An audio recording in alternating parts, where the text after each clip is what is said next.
Hello, everybody. I'm Terry, Premom Community Manager, and today we have the honor to have special guest Steph Kagan, who is a nurse practitioner and one of our Premom providers. Welcome, Steph. Thank you for having me. I'm really excited to be here. Today we're going to be talking about the very important topic, pregnancy nutrition before and during for a healthy baby. So Steph, can you tell us a little bit about the before pregnancy process, the preconception nutrition that's important? Yeah, so, a lot of people don't really have the opportunity to focus and dial in on their nutrition prior to conceiving, but it's really, really important, and it can actually really increase your implantation rates and chance of pregnancy, which obviously all of these, wonderful women out here using Premom, tracking their ovulation and using this app, anything we can do to help increase those chances of pregnancy is really important. So what's really key to know is that the egg that we actually ovulate with and that we conceive with starts its maturation process about 90 days prior to releasing it from the follicle during ovulation. So the nutrition that you have for about 90 days prior to each cycle can impact that egg's health and quality overall. So a lot of people think like, oh, once I'm pregnant, I'll start paying attention to what I'm eating and all of that. But really, some of those nutrient reserves that we can build up in higher amounts about 3 months prior to trying to conceive can be really, really important. That's really neat because I know I've heard about how important it is to start taking that prenatal before you even get pregnant. It makes sense that nutrition in general would be really important. Yeah, absolutely. And I do recommend taking that prenatal in addition to really paying attention to your diet about 3 months prior to. And if you're trying now, that's absolutely okay. Just start now, because if you conceive this month, fantastic, no big deal. We have, 9 months to continue to get those nutrients in. But then if it takes another month or two to conceive, all of that hard work you're doing right now will really help benefit you, even if you could conceive in March or April, and then tack that prenatal in. I never like to rely solely on a prenatal vitamin for those nutrients. Food is always best, but sometimes it's not easy to get, a ton of nutrients in all the time with work schedules now and everyone working from home. Everyone's life is different. So we're not spending as much time cooking probably, I feel like, for a lot of people, but pairing that prenatal vitamin with nutrient-dense foods is absolutely vital, starting about that 3-month window before trying, or if you're currently trying now. Awesome. And can you talk about some of those do's and don'ts for that preconception period? Yeah, definitely. So the main thing we want to focus on when we are trying to conceive, so anyone who's trying now or considering, trying to conceive in the next couple of months, we really want to reduce the inflammation in our body. And that comes from just the consumption of really, really inflammatory foods. We'll talk specifically about what those are, but, the standard American diet in general is highly, highly refined, and refined sugars and oils are just the root cause of so many inflammatory processes in our body. So the main thing to focus on in a prenatal period is to start removing those refined sugars and oils. So since about 1920, the consumption of refined sugars and oils has risen over 400%. And that's just happened with the industrialization of food and the way the world is. And we rely on shelf-stable items and foods that are instantly available to us. A lot of us, commuting's a little different now, but many of us would eat breakfast or snacks in the car on the way to work. And some of us are still going into work at this point, but these instant meals have really done damage to the nutrients that we are getting into our body. So the most important factor, and the take-home message of all of today in general, is a nutrient-dense diet is going to serve you best. So that may look different for somebody who has certain beliefs, and we can talk about whether you're vegan or vegetarian, and all of those things we can make work. But what you absolutely don't want to do is rely on the Cliff bars and the Quest bars and all of these prepackaged shelf-stable items. They're just not going to be rich in nutrients, which that's the main goal. So you need to remember when you're trying to conceive, the number one thing I would recommend is removing canola oil and vegetable oils from your diet.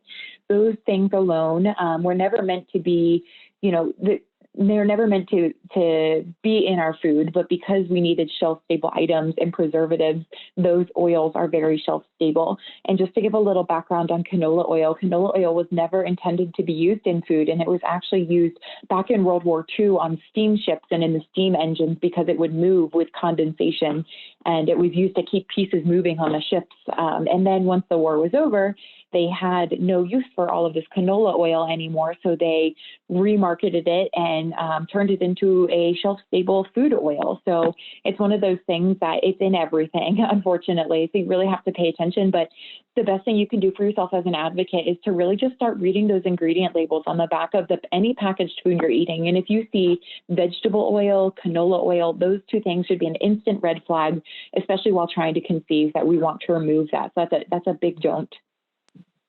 That's terrible. I know I see that in my food all the time. I know. It's really in everything. It's very difficult. So even if you just start, the 80-20 rule, if there's something that you absolutely just love and can't give up, it's okay if it has a little bit, but try and just remove some in moderation and just minimize it in your diet, because canola oil is 100% proven to raise inflammation in our body. And when we're trying to conceive, it's really, really important that we get that inflammation as low as possible to allow our body the best opportunity to allow an embryo to implant. Awesome. And how about, what are some foods that you could be adding into your diet that you may not be adding in yet? Yeah, certainly. So egg yolks are very, very high in choline, and this one will apply to both prenatal and pregnancy. So choline is almost just as important as folic acid or folate when it comes to prenatal nutrients. And sometimes having these things built up in your body ahead of time can be really, really important. So the reason that while it's a pregnancy superfood, I like to touch on the egg yolks prenatally is because that first trimester sometimes can really knock us down on our butts, and we just don't really feel like we have a lot of food aversions. So if we can build up our choline reserves prior to pregnancy, if eggs are just kind of not feeling so great or not sounding so great in that first trimester, then we know we've already built up an adequate reserve. So one egg yolk can provide you a substantial amount of your choline. It's about 100-ish milligrams. The recommended daily allowance is between 400 and 500. So it's okay to eat those yolks. There's a lot of misconception that women and people in general avoid egg yolks because of cholesterol, but that's since been disproven. The American Heart Association no longer says that egg yolks are responsible for raising cholesterol in a poor way. So egg yolks are safe. They should definitely be something that you're adding in prenatally. And then they did a study on dairy, and a lot of people actually remove dairy because they think that it is inflammatory, and some dietitians will say that dairy is not ideal. But they did a study, and women that consumed an appropriate amount of dairy, at least one serving a day, had higher implantation rates. So it's really important to add in those egg yolks, add in the dairy, and then just eat as much nutrient-dense foods as possible while removing that canola oil. So you don't need to remove fats from your diet. Actually, women that have been studied with a higher fat diet do have higher implantation and pregnancy rates. I love that. And when I go to the supermarket, I don't know about all of you, like it's always 0% fat. And I try to go to like the yogurt section. I'm like, where's all the whole stuff? It's really hard to find sometimes. Yeah, and this is actually what happened starting in about the 1990s. There was a crusader for diets that kind of turned the whole world to a low-calorie diet, and this meant removing all of the fats in foods and adding in artificial sugars and sweeteners to make it taste better, because the fat is what makes it taste good. But that's why, as a country, our refined sugar and oil consumption has risen over that 400%, because what they've done is they've taken out the fats and they're adding in the sugars, but that's so inflammatory to our bodies. So you kind of just have to take a step back and say, I'm not going to eat the low-calorie foods, because the low-calorie foods are pumped with the artificial sugars and really, really raise your inflammation. So eat that whole-fat yogurt, drink the whole-fat milk. We drink whole milk here. I love it. It's delicious, but it is an adjustment. If you're drinking skim milk now, kind of work your way back up to it. But whole-fat dairy is the way to go. That's really interesting to hear. And I'm thinking, based on what you're saying, same thing with diet sodas. Would you recommend just staying away from soda in general? I don't know if you mentioned that already. Yeah, so soda is really tough, and a lot of clients I talk to, unfortunately, still just drink this frequently. And I am a strong believer that one day soda will be found in the cleaning aisle, not colored or sweetened, but as a chemical. It's so, so bad for you. I personally drink something called Zevia. It's a carbonated, it's not a seltzer water, but it's kind of like a soda, but it has no terrible chemicals in it at all. Target sells it. Many of the mainstream grocery stores sell it. So it's easy to come across. You don't have to go to Whole Foods or anything fancy for it. But yeah, soda and diet soda are just, I would recommend weaning yourself off of it as much as possible and staying away. So you talked about avoiding preservatives, sugars, excessive sugars, also making sure you have a lot of good fats and avoiding the bad fats. Are there any other areas where they should add in or take away during the preconception in particular? The one thing you need to be careful with is iron, and this kind of goes both towards pregnancy and prenatal. When your iron levels are really low, implantation rates can be lower as well. So if you're a vegetarian or a vegan, this is obviously much harder, but we'll go into that a little bit more in pregnancy about heme iron and non-heme iron, but prenatally, it's just been shown to boost implantation rates as well if your iron is up. So, eating those slow cooked meats, like last night we made a chuck roast in the crock pot, those red meats that can be really healthy for you, staying away from like the sausage and the processed food, but red meat is still perfectly safe. It's another one of those misconceptions that some people will stop eating red meat, but then unfortunately puts them in a lower, it could be iron deficient, which can make conceiving harder. And then the last nutrient we'll touch on prenatally is vitamin D. At my fertility, at the practice I work at, private practice, we put every patient across the board on vitamin D, 2,000 units of D3 a day. Vitamin D is 100% linked to embryo implantation. So if you, especially in the winter, it's very, very difficult to get an appropriate amount of vitamin D from the sun. It takes approximately 30 minutes of chest or back exposure to get the appropriate vitamin D from the sun. So even if you're outside for an extended amount of time and it's just your face and hands, it's still not going to be enough vitamin D. So I would recommend taking a vitamin D supplement. You really can't overdo it with vitamin D. It's just excreted in the urine, so it's safe to just kind of generally recommend. And then if you're consuming that whole fat dairy, calcium and vitamin D help each other absorb. So it's really great to just kind of tack on top of the calcium. That's awesome. And I was going to ask that question, like, what's too much? And so you're saying you're good. Just make sure you have plenty. Yes. 50,000 units of vitamin D, there's a prescription to take once a week, so I would not take that. Most supplements over the counter are either 2,000 units or 5,000 units. Either one of those would be safe. Many prenatal vitamins have about 2,000 units of D3 in them already. So if yours has it, that's adequate. If yours only has maybe 800 micrograms or 1,000, then what you could do is just add in an additional 1,000, but up to about that 5,000 units of D3 is safe. Okay, and I just wanted, before we go on to pregnancy, I wanted to circle back really fast because I thought it was interesting what you said about red meat. Could you talk again about what's the good red meat to go for and what types of foods in your supermarket you might want to forget for now? Yeah, absolutely. So when it comes to meat, anything that you can slow cook is always going to preserve the nutrients best. So if you think about when you're cooking something at high heat very quickly, it damages those amino acid proteins that are in the meat. So when you grill a steak at 500 degrees and sear the edges, all of that just damages those amino acids. So the best way to always cook meat is going to be low and slow. So things like chuck roast, brisket, any of that you can put in your crock pot, or even if you don't have a crock pot, you can cook it in the oven on very low temperatures for an extended time. That's going to preserve the amino acids and the nutrient profile of the meat best. Obviously, not all of us have 8 hours to cook a chuck roast, or we are, it's 6 o'clock at night and we're like, what are we having for dinner? So in that case, just always try and cook on medium heat if you can, even if it extends the time. Chicken thighs are a great alternative away from red meat. Not everyone wants to sit down to a steak every night, but chicken thighs, the dark meat, is going to be higher in iron and nutrients than like a chicken breast per se. But chicken breast, chicken thighs, chuck roast, brisket, steak, all of that is safe. Obviously, if you can do pasture raised, that's going to be the least exposed to chemicals and hormones. So we try and get as much of our meat pasture raised as possible. Obviously, it's not in everyone's budget either, so that's okay. Things that you want to stay away from would include processed meat or like Jimmy Dean sandwiches. You're not going to be getting those iron, the appropriate iron or nutrient profile from a microwavable meat. And then just things like sausage, even if it's chicken sausage, it's still not going to give you the nutrients that you're looking for. Awesome, thank you. Let's switch over to the pregnancy side. How is it a little bit different? when you're actually pregnant?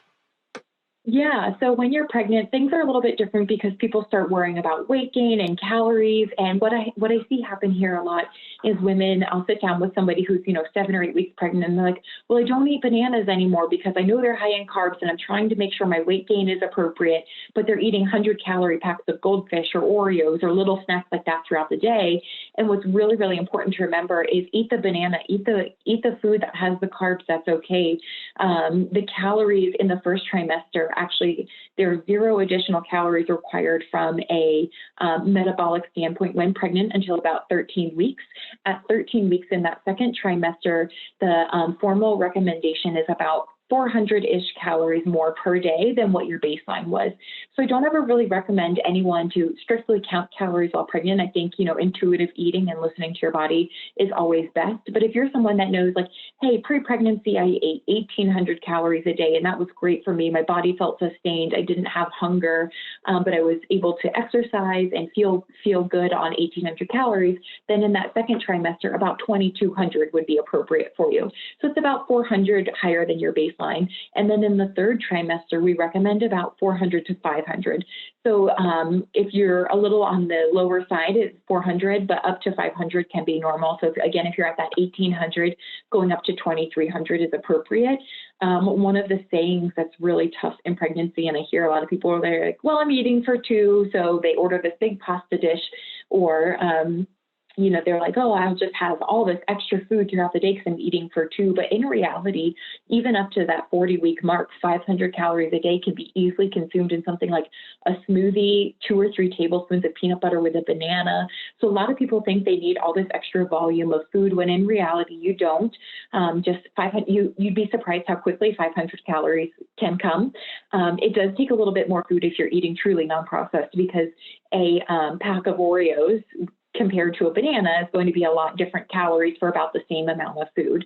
So you just need to pay attention and make sure that you're paying attention to those calories, but you don't need to count per se. But the best simple way to think about it is if it's a real food and it grows in nature, like bananas, eggs, chicken, protein, vegetables, green beans, broccoli, eat it. If it's stamped out in a factory like Goldfish and Oreos or Lay's potato chips and stamped out in a man-made, don't eat it. That's really helpful, particularly giving those examples there.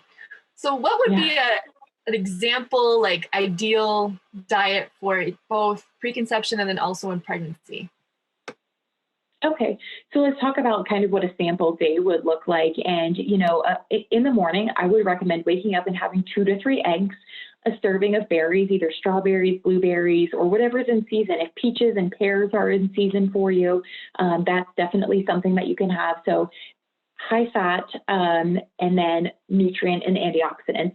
So when you're having those egg yolks, always have the egg white and the egg yolk together, so you're going to get your protein and your fat. That's also going to help keep your blood sugar stable. So we're going to do berries, we're going to do the egg yolks, and then if you're somebody that needs that little bit higher carb, we can do sprouted bread in the morning.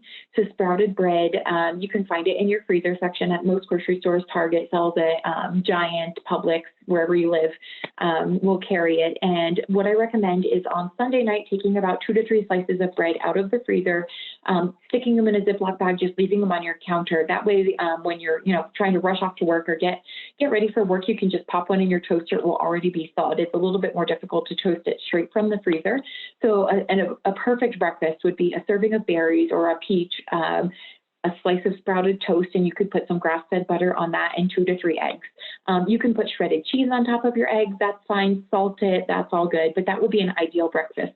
If you don't have time to make that kind of breakfast, and really it just is as long as it takes to scramble a few eggs or make fried eggs, you can do some steel-cut oats. So some people are like, if I can't stomach eggs today, what's a great alternative? Steel-cut oats are great. There's a brand called Bob's Red Mill. They're the little pre-packaged cups almost. So you can just warm some water and then dump it in, and you close it and let it sit for a few minutes. The original packaging comes with flax and chia in it, which are great nutrients and a great way to boost up that fat content. And you can also drop a little bit of butter in there or cinnamon, but that kind of gives you 2 very different ideas of a healthy breakfast. Either the steel cut oats, you can add cinnamon, you could add the butter, make it savory, make it sweet, or go the egg route with berries and and a piece of toast. And then for lunch, I always, if seasonally it's appropriate, I recommend a salad. We don't in general get enough greens in our day. So if you can make a big salad, and, I always tell people, don't make a salad that a rabbit wants to eat. You don't want romaine with carrots and tomatoes on it. That's not going to be good. Maybe as a side salad, but make something that's delicious where you don't even have to worry about dressing. So do spinach and romaine mixed, add them together, chop a bunch of strawberries and throw them on there, add walnuts, add goat cheese, add things that have a lot of flavor themselves, and you won't feel like you're just eating, something from your front yard. You want to make your salad taste inviting and add a bunch of fresh things. In the fall or in the winter, add pears and walnuts. You can buy goat cheese that's wrapped in either cherries or different nuts, and that can add a lot of flavor to a salad. And then you can add things like grilled chicken, shrimp, anything like that to add some protein to that salad. If salad is not an option for you, or you're at work and you can't really, take a salad, or you don't have a fridge with you, there's a brand called Amy's Organics of canned soup that's really good. So I always like to give something that, hey, I have 20 minutes to make a lunch, or hey, I have 3 minutes to make a lunch. So if you have 3 minutes to make a lunch, the Amy's Organics are great options. They're free of those refined sugars and oils that we talked about in the beginning of this meeting. And they have things like lentils. And so even if you're a vegetarian, they have vegetarian options that can boost up your iron with the lentil. And they have, peas, carrots, they're rich in vegetables. So those are kind of two options for a quick lunch or a little bit longer lunch. And if possible, on the weekends, I always recommend to clients to, cook 2 packs of chicken thighs and throw them in your fridge. So that way, when you're making a salad, you can just chop it up and throw it right on top. You're not trying to cook a protein, make a salad. A lot of us don't have that kind of time. So if you do a little bit of prep work, it can really go a long way. What about for a pregnancy diet? Is it going to be pretty much the same as what you shared, or are you going to want to change things up a little bit in the sample diet? Yeah, so the pregnancy diet is pretty much the same as the prenatal diet, with the key of non-inflammatory foods being a priority, and then just really paying attention to your iron and iron-rich foods in your second and third trimester. Some people will choose a prenatal vitamin that doesn't have iron in it, and that can be for a variety of reasons, but you need to make sure in that second and third trimester that we're increasing our iron-rich foods. And then there's 2 types of iron that we didn't talk about in the prenatal section that's important for pregnancy. So there's heme iron and non-heme iron. Heme iron is found in the meats we talked about, like the chuck roast, the chicken thighs, and then non-heme iron is going to be what's found in like your fortified foods. So if you look at a box of cereal, unfortunately, it says like high in iron, but this is non-heme iron.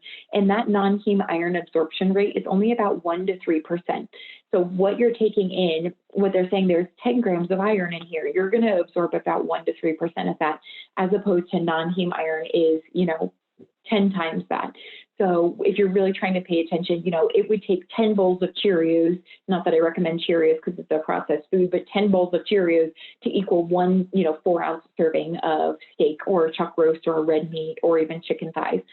So in pregnancy, pay attention to the iron, and then hydration. A lot of people kind of forget about hydration when it comes to nutrition, because you think of like, what am I eating all day? But nutrition is really important. So I suggest at least half your body weight in ounces of water daily, at least 75 ounces. If you're really on the light side and you're only 110 pounds, still aim for that 60 to 70 ounces of water a day.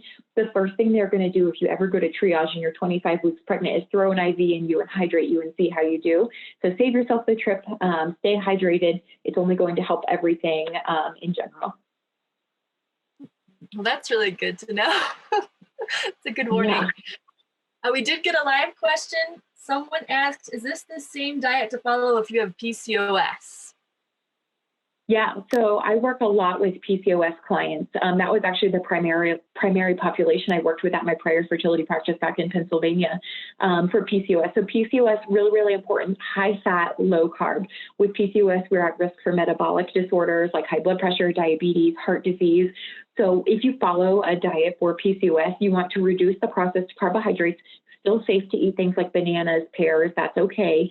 Fructose and glucose are processed very differently in our bodies, one by our liver, one by our pancreas. With PCOS, we are at higher risk for issues with our insulin levels coming through, all of that processed food. So okay to still have some carbs, but with PCOS, I definitely recommend consumption of avocados. Even dairy can be okay. If dairy doesn't sit well with you with PCOS, then you can remove the dairy, but you need to make sure you're still getting some calcium in your diet too. It goes both ways with tea. So about 200 milligrams of caffeine a day is safe in pregnancy. So if your tea has caffeine, that's absolutely fine. You don't have to drink decaffeinated. The main tea that you want to stay away from in the beginning in that first trimester is just any really strong herbal preparations. And that would be like brewing your own loose leaf herbal peppermint tea. That's not recommended. So peppermint in pregnancy can be good at times, but not in the first trimester. And then there's a tea that's very popular in pregnancy that a lot of people talk about called red raspberry leaf tea. Red raspberry leaf tea is known to strengthen the uterus. However, we don't recommend it in the first trimester because it can cause some cramping and discomfort, which would be something that it would be hard to distinguish, like, hey, am I having this cramping from this tea because of my uterus being a muscle, or am I having cramping because there's actually a serious problem going on? So red raspberry leaf tea is very popular, on the internet and everyone talking about it, but I would definitely recommend it starting at about 25 weeks or later. Prior to then, it's just, you're going to be confused as to why you could have some uterine cramping, but it's a great thing to have towards the end of pregnancy because it can really help strengthen the uterus. But green tea is safe, black tea is safe, chamomile tea before bed is safe if that's something that can help you relax prior to going to sleep. That's all safe. Just stay away from any strong herbal, very specific herbal preparations like peppermint or anything that is very, very spearmint. Them and blends are fine. So if you have a green tea blend that has a tiny bit of peppermint or spearmint in it, totally fine. You just don't want to buy peppermint tea solely and loose leaf brew it. Really good to know. Thank you. And she says thank you too. If someone was going to just take away one main takeaway from your presentation today, what do you think is the most important thing for them to get from you today? Yeah, so very, very specifically would be remove canola oil from your diet.